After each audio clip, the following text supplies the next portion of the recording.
One atheist group is attacking Auburn University following an evangelical event earlier this month. The allegations stem from the Unite Auburn event. Around 200 people were baptized, including one football player. He was baptized by head coach Hugh Freeze. Now, the Freedom from Religion Foundation says that by participating, Freeze and two assistants violated the Establishment Clause. And here to talk more to us about this is Jeremy Dice, Senior Counsel at the First Liberty Institute. Jeremy, thanks so much for coming on. I always appreciate it.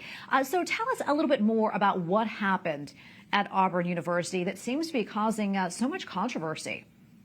Yeah, the local community came together there, and many of the religious students, the Christian students in particular on campus, were coming together for a time of worship, as you know, religious students happen to do. And as it happens, as the event was coming to a close, one young lady said, "I'd like to be baptized," and it just sort of naturally flowed out of that arena into the pond next door, where there was some water, and she was baptized, and several other students requested the very same thing.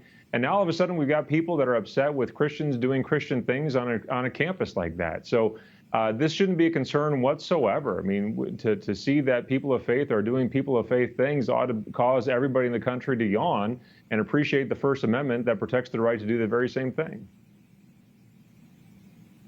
Yeah, so talk to us about this pushback or these complaints. I mean, this group, the Freedom from Religion Foundation, are they the only ones, or were others involved in this?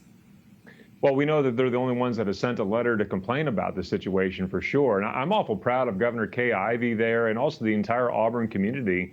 Governor Ivey sent out a letter late last week saying, look, nobody should be taking legal advice from this out-of-state group as to what happens on a campus like Auburn's.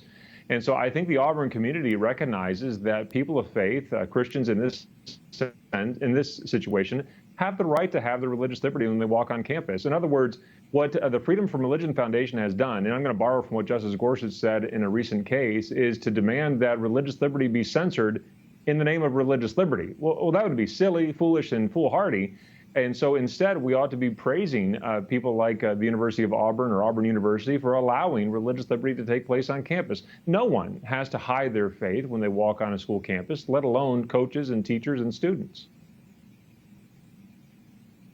Jeremy, for those who may not be familiar, talk to us a little bit more what the Alabama State Constitution, what it has to say about religious activities on public property.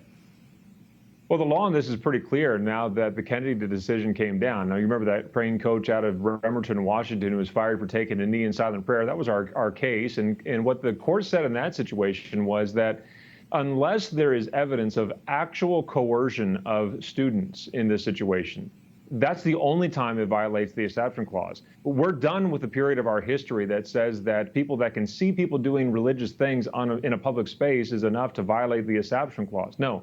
The Supreme Court said that the Establishment Clause and the Free Exercise Clause, those two important clauses that protect our religious liberty in the First Amendment, they're supposed to work together to maximize religious freedom in this country.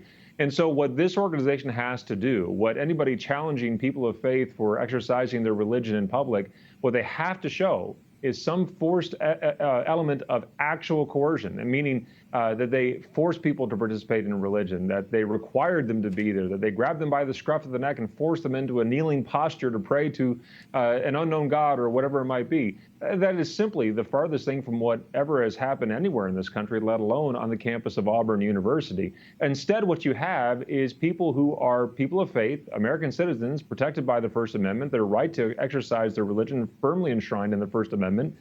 They're doing that very thing that is permitted under the First Amendment. So we ought to, as a country, be applauding this wonderful demonstration of religious liberty, this free exercise of religion taking place on Auburn's campus.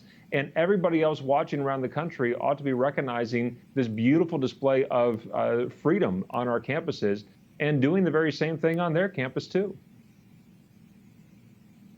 Jeremy, got to wrap it up here in a second, but really quickly, what's at stake and what comes next? Oh, what's at stake is our freedom here. Look, if we can go back, if we have to go back to the Stone Age that has been the last several decades of living under an interpretation of the Constitution that says, I see religion, I think it's a disease and is going to infect me, therefore I object, even if I don't know you or know what's happening, that's enough to stifle someone else's religious freedom. I want the government to suppress someone else's religious exercise. That's a horrid backward step in our country. Instead, we ought to be living under the notion that the Founding Fathers put in place here, that the Establishment Clause protects against the government suppressing anyone's religion, and the free exercise supports the right of people to exercise their religion in the public square. What's next is really up to the university, or at Auburn University, which I think is very simple.